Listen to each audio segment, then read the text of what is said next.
Indoctrinated, Creating the Philosophy of You, the Microbook Edition, by Mark Weeks, narrated by Oliver Harrington, first published in Great Britain 2025 by Azuni World. Copyright Mark Weeks, all rights reserved 2025. This is an Azuni voice production. Mark Weeks has asserted his right under the Copyright Designs and Patents Act 1988 to be identified as the author of the microbook and the full-length version of Indoctrinated, Creating the Philosophy of You.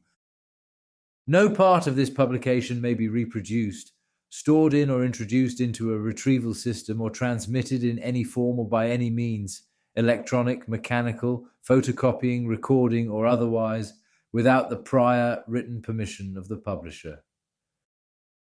Let's dive in and make this world a better place. Part 1. Inspired by the principles of the continuum of man. This microbook is designed to help you overcome limiting beliefs, build self-esteem, and take charge of your mental state. With practical steps, you can start today. Mark Weeks, best-selling Amazon author, NLP practitioner, and creator of the Continuum of Man. This book is intended to be short. It's a microbook after all, but that does not mean it is not valuable. The goal here is not to waste your time. Instead, I want to share vital information on how you can improve your life starting today. This concise book provides the master key to unlock your true potential. I know it's a big promise, but I have science on my side these days. And as a result, others no longer think I'm away with the fairies and talk woo-woo. After all, everyone loves scientific facts, and that's a fact. My primary purpose in writing this book is to encourage you to create your own personal code that withstands the test of time and develops a mindset that brings out the best in you and those around you.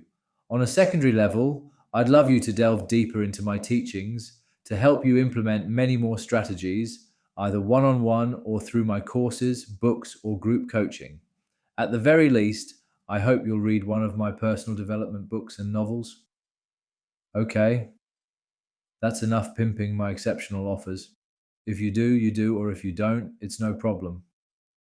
However, creating a microbook gives you a taste of my coaching and mentoring methods and personality. Not everyone gets me, just as not everyone gets you. Sorry, someone should have told you. Oh well, let's get started. What follows will cover the first 4 areas of my Continuum of Man framework. Chapter 1. Talking utter bollocks. You are more than enough. You always have been. Yet, at this moment, there's a high probability you think I'm talking utter bollocks. Which is fair enough. I've been accused of worse. However, I will continue in a similar vein for a moment or two, because I know that if you can focus on this recording and string a sentence together, you have the capacity to overcome limiting beliefs, build greater self-esteem, and take control of your mental state. How do I know? Because there is scientific evidence to prove our brains have the plasticity to rewire our beliefs and create positive results or negative ones, no matter who your mother and father are or your predetermined genetics. Additionally, your past experiences, although they hardwire your current set of beliefs, are relics of the past. It's history, old news.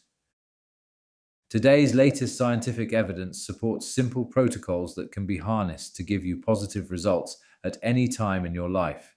Yes, I said simple, but that does not imply easy. If it were easy, people wouldn't be drowning in society's endless flood of useless information, mental junk, and constantly comparing themselves to others. Yet here we are, bombarded daily with mindless content that serves us very little apart from titillation. Have you ever stopped to wonder why we put our brains through this? I recently heard that the average person checks their phone over 2,000 times a day. Let that sink in. I think it's frightening. But here's the truth. Gaining control over your mental state isn't complicated. It requires one crucial shift. You must become the gatekeeper of your thoughts. Okay, it will also require curbing your desires, shifting your attitude, disciplining yourself, and understanding how your mind works, plus incorporating a little mindfulness practice and moving your body more. But for now, let's take one baby step and finish this audiobook. Of course, mastering yourself will take more than 7 days to achieve. It's a lifetime occupation built on continuous self improvement. I'm afraid there is no way to escape this self introspection. That is, if you wish to live a happier, fulfilled life. And having listened this far, I hope you do. Life is far too short not to try to be the best version of you. However, I can promise that within 7 days, you will see remarkable progress and contemplate life in a new state. At its most basic, life is a process of moving from one state to another, and when you are the master of your emotions without them dictating to you, you win. As Marcus Aurelius, Roman emperor and philosopher, said, "There is nowhere a man can find a more peaceful and trouble-free retreat than in his mind. So constantly give yourself this retreat and renew yourself." Are you ready to renew yourself? Naturally, we have limited control over outside events. And that is fine and dandy because, more importantly, we have the power to choose our thoughts and beliefs at every moment, even when life sporadically throws those annoying people our way. And as the Roman Emperor Marcus Aurelius noted centuries ago, "You have power over your mind, not outside events. Realize this, and you will find strength." I know it appears easier said than done, and I'm not being flippant, but you can master your mind to the same degree. Life has a way of diminishing the shine of childhood, and our once youthful, endless summer days grow fewer and further apart. However, with age comes a little wisdom, stubbornness, and a resilience born out of life's hardships. None of us can escape such hardships, yet ironically, this will be the fuel that drives you forward. Chapter 2. Goethe once said, "Every individual must think in his own personal way, for on his way he always finds a truth or a kind of truth which helps him get through life." But he mustn't let himself go. He has got to keep a check on himself. Purely naked instinct is unseemly. You are the author. End of story. Human nature compels us to keep moving. We can't stand still even if we try. Life propels us forward or backwards. The key difference is that many people are swept up in the momentum of others or the media, whereas the more successful individuals write their own stories. Use the following quote as a reminder: "If you will not imagine yourself as other than what you are, then you remain as you are." Neville Goddard, The Power of Awareness. I know the following sounds like a worn-out cliche, but all I know is it's true. Everyone is the author of their conditions. Too many people blame others for their current conditions, and these are the ones who have forsaken their fertile minds and left weeds to sprout. The same holds true for negative thoughts and poor assumptions. They tend to multiply every day when your thought process is not aligned with a better way of living. It would be best to weed out self-limiting beliefs and negative self-talk daily. Yes, daily is necessary. Everyone capable of fending for themselves must make it their duty to conceive a better way of living and step up into their lives. As David Goggins, the triathlete, author, and retired United States Navy SEAL, says, "If you don't challenge yourself, you don't know yourself." There are no ifs or buts, no excuses. The only thing that truly matters in life is to challenge yourself and create a personal code that becomes ingrained in your daily actions and psyche, enabling you to conduct yourself appropriately and benefit society. Anything less in a world teetering on the brink of self-destruction is shameful. The older I get, the more I find inaction and laziness to be a pathetic waste of a precious life. I hope you do too. This is the catalyst of my truth, but as the author of your life, you will do your future self a favor by incorporating the following continuum of man framework into your way of thinking. We are entering uncertain times, ones where the rich will become more affluent and the poor will be all but forgotten. But this is not simply a battle for tomorrow's wealth, it is also a battle for education, knowledge, and action. The illiterate will fall further behind with little hope of ever closing the gap. With artificial intelligence poised to disrupt the white collar job market like never before, adopting a new thought process is critical. I believe we are returning to a time when skilled tradesmen will hold greater value to society than bankers. Alvin Toffler said, "The illiterate of the 21st century will not be those who cannot read and write, but those who cannot learn, unlearn, and relearn." To me, it's becoming apparent every week that goes by. How about you? What are you living for? Fyodor Dostoevsky wrote, "The mystery of human existence lies not in just staying alive, but in finding something to live for." Make the rest of your life worth living for, and don't let anyone else write a different ending. After all, you're the number one author in your world, and all that jazz. Start using your imagination, set out your first draft, proofread it, live it, and edit again, then publish the new you. Remember that you will constantly update and revise you for the rest of your days. But as you go about your way, you must remain humble in the presence of others. No one likes a smart ass, even in this crazy, self-adulating world of social media. There's a time for talking to like-minded people and focusing on your notes and personal development. But when it comes to putting your head above the social media parapet and expecting others to be aligned with these concepts and ideas, you may as well be talking to an alien. Try it for yourself if you don't believe me. Keeping on the path. Some days are so smooth that everything falls into place without effort, then wham, you're knocked for six. An argument with your partner, a traffic jam on the way to work, and the boss is in a foul mood and uses you as a scapegoat. You feel like everything and everyone is against you, and there's no escape. Whatever you do, it's thrown back into your face. Why bother? If you're looking for sympathy on days like that, I'm afraid you'll have to search elsewhere. There will always be hard, sad, and bad days. That's the way of the world, and focusing on issues that leave you feeling emotionally charged will lead to similar problems, like attracts like. Remember, the Buddha stated many moons ago that life is suffering. It can be tough going, and it will probably get tougher before it gets easier. From the trivial issues raised to the death of loved ones, betrayal and illness, it's all coming our way. So why bother? I have only one answer. Life is still the best game in town. Life is in constant flux. That's what it does best. Everything is energy and constantly vibrates. Therefore, change is the only certainty we can rely on.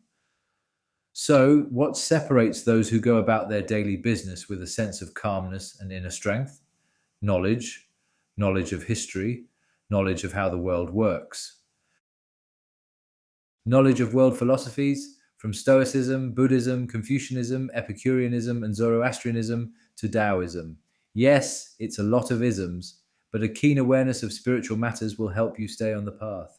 You will become unshakable. Nothing will penetrate your mind without your permission. After all, this is the essence of becoming a conqueror. It's a lengthy process that takes years to achieve a profound level of self-understanding. It takes 7 years to become a proficient bricklayer, plumber, or doctor. It takes longer to become a vet or a lawyer. That could be the problem for many. We live in a world of instant gratification. We want everything now. There's no time for patience. It brings to mind the Carrie Fisher quote, "Instant gratification takes too long." We've become hardwired to having things immediately. We're distracted and our minds are overloaded. It's too easy to switch to a more straightforward path instead of persevering a little longer and doing the hard work. Though, of course, the simple pathway is crowded, yet you feel safe. And there's safety in numbers, right? You have a choice every day when your feet hit the ground. You can feel grateful, be happy and wear a smile, or be resentful, lazy and unmotivated. This is your choice. It always has been. On some days, achieving a half smile, a Buddhist technique designed to help regulate emotions, may be more challenging. This is no super cheesy grin. Simply turn up the corners of your mouth and stop before you feel the tension in your cheeks. It's a little smile to oneself, which helps release tension from your face and mind, and in turn regulates emotions. It's something I've done for many years. Give it a quick try before you clean your teeth in the morning, Whatever your circumstances, you can radiate your life energy with nearly minimal effort at will. You are in control of your thoughts, actions, and chosen path. And your half smile too. I love this quote from Bruce Lee: "Do not pray for an easy life, pray for the strength to endure a difficult one." Author and entrepreneur Tim Ferriss once said, "Easy choices, hard life, hard choices, easy life." Those simple words help nudge me out of my comfort zone, especially when my mind wants to take the easier choices on offer. It doesn't mean we should never treat ourselves or occasionally overindulge. Yet we must be mindful and recognize when we have left the path. After all, we're not monks. However, the consistency of bad choices will add up over time, causing chaos and damaging our well being. The following Goethe quote perfectly sums up the impact your environment plays in your life. "Tell me with whom you consort, and I will tell you who you are. If I know how you spend your time, then I know what might become of you. Look at the people around you who struggle, then at others who seemingly breeze through life. Without meeting them, I know the latter have developed a sense of purpose and built discipline into their lives." Think of the first followers of Tai Chi. They believed people should discipline themselves to be spiritual, healthy, kind, and intelligent. They also thought they were responsible for helping others reach the same levels of achievement, which involved embracing the truth and fighting fearlessly against immorality and injustice while protecting the needy and weak. This was how the martial arts aspect of Tai Chi was developed, and it portrayed the characteristics of a true warrior. You can always accomplish more, gain more knowledge, and become less distracted. Do what you can with what you have and from where you are today. Aspire to be more, stay on your path, and don't let complexity distract you. You'll be more than pleasantly surprised. I underplayed that last sentence. Let me rephrase it this way. Adhering to the following continuum of man framework will make you unstoppable. Focusing on things people cannot take away from you, like your mindset, will infuriate others blinded by their egos. Your defining moment is deciding whether you're all in or not. You are here to be the greatest version of yourself, or you're not. You decide. I think that sounds better. Chapter 3.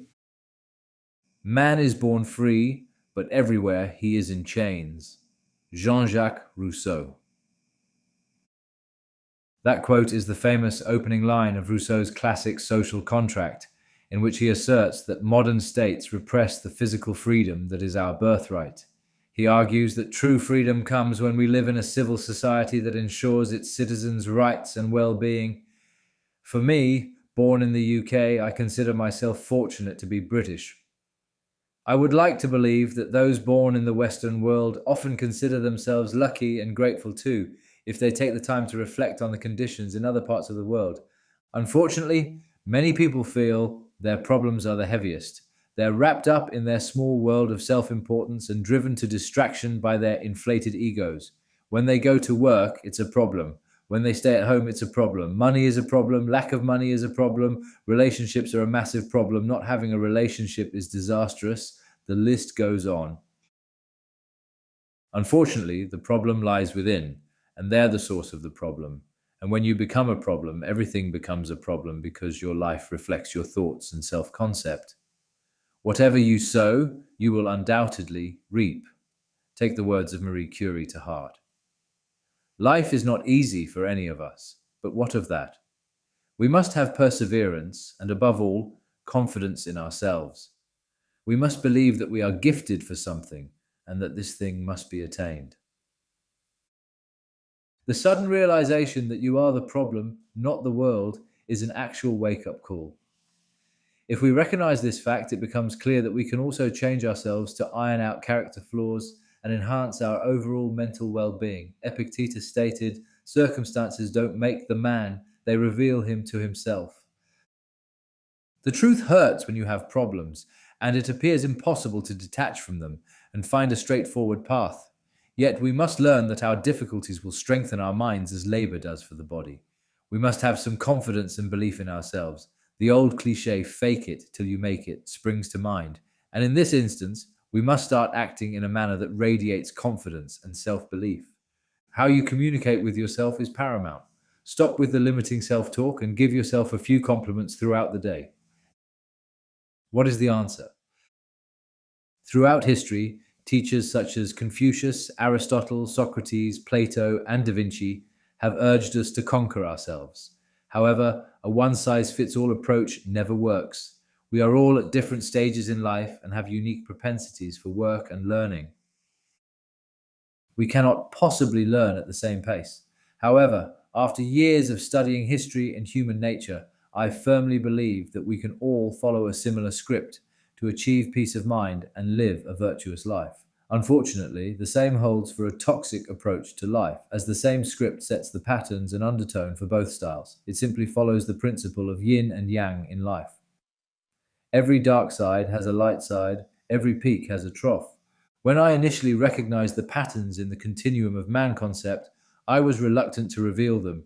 It's taken me several years to formulate them to a level of understanding that allows me the confidence to share and teach them. Firstly, I created a memorable acronym to help relate the essence of the concept. Don't be fooled by its simplicity. It has the power to lead you down the proverbial rabbit hole. Remember, you're only limited by your imagination. Okay, here it is. Dad's man's hero. That's it, you may say. Yes, these simple words encompass a mind, spirit, and body ethos for the rest of your life. This holistic approach to living the life you want is the backbone of the continuum of man concept. I break the acronym down in the following manner. DADS, we place under the banner of mind and represents desire, attitude, discipline, and superconscious. Man's represents spirit with mindfulness, attraction, negativity, and superego. Hero encompasses the body with healthy eating, exercise, rest, and optimal sexual energy. Each step contains simple lessons that can be digested easily and lead to further teachings. Your part in our little agreement is to note your feelings, inhibitions, and beliefs. Some things will feel alien, other thoughts may be readily absorbed, some may never be. However, one thing is clear: every step, lesson, and idea will overlap. It's not as simple as joining the dots. For example, you may find a propensity for the body section and start there. Yet on further reading, you may see how your desires, explained in the mind section, play a pivotal role in what you attract, as we discuss negativity in the spirit section. An unceasing flow of energy throughout the continuum will naturally ebb and flow throughout your life. Hence the name, I don't just make this stuff up. It's pointless to contemplate going against the current. There's little choice. You must learn to navigate the rapids and stay mindful of the process. I love this quote. Great ambition is the passion of a great character. Those endowed with it may perform very good or very bad acts. All depends on the principles which direct them. Napoleon Bonaparte. Remember, the whole concept is about you and no one else. It's not selfish to focus on yourself. Make it part of your daily routine to absorb some teachings or learn similar material. Make notes and cogitate on the ideas throughout the day. Also, read books that interest you and those that infuriate you, and above all, invest well in your personal library. Finally, keep an open mind. Let that child in you see with fresh eyes again and believe Dad's man's hero. After all, he always has been. An image can do wonders for an idea to manifest, so I've developed a unique framework to help keep you centered. And I believe with all of my heart that it reflects the journey of every man and woman on the planet. As I've said on many occasions, one glove never fits all. Everyone lives in the process of evolution at their own pace. However, like it or not, life follows a pattern from the cradle to the grave. Regardless of the route you take, these same elements will be revealed in various ways. And what's more, if you're not happy yet unwilling to change the direction of your life, then you're choosing that lifestyle, no one else. Martyrdom becomes a grand philosophy for many to embrace. For the rest of us, let's conceive a healthier mindset. The continuum of man focuses on the universal sequence everyone faces to become self fulfilled. As individuals, we have a wide range of expectations and desires shaped by our personal experiences, cultural background, and individual personalities. However, there will always remain a common thread of expectations that humans have, such as the desire for love, connection, and belonging, the need for safety, security, and stability, and the desire for self fulfillment and personal growth. Various factors may influence these expectations, including cultural norms, family and social relationships, and personal values and goals. Yet, it is inevitable that you will constantly tread the 12 steps within the continuum of man concept throughout your life, albeit unknowingly, up to now. The greatest truth is that this model will continue ad infinitum, with or without man's conscious knowledge, because the continuum is a process that keeps on going, changing slowly over time, like the seasons and our aging process. The legendary Jim Rohn said, "Your personal philosophy is the major factor in how your life works out." Is there a greater truth? The continuum of man is a framework everyone should become aware of to achieve optimal mental, emotional, and physical development.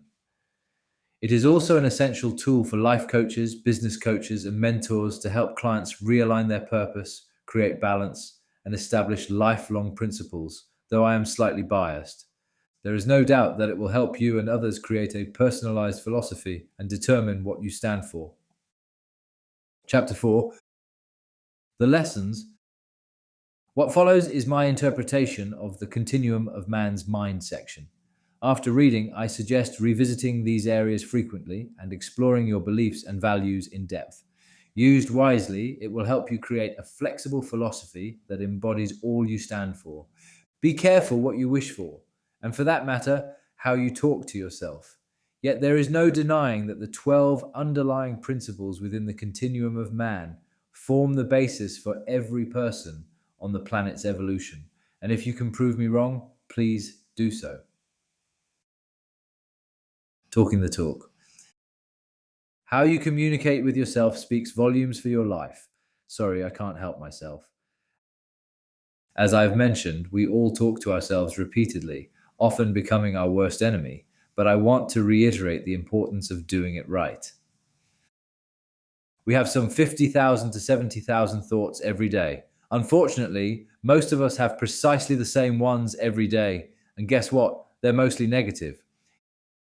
Yet imagine how invincible you would feel if the majority of your thoughts were positive and you chose to speak to yourself respectfully as you would to a wise elder. Worth a thought. Done correctly, self-talk involves asking yourself the right questions and engaging in meaningful self-reflection.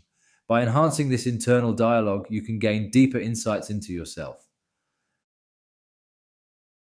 End of part 1. This is an Azuni voice production. We talk the talk so you don't have to.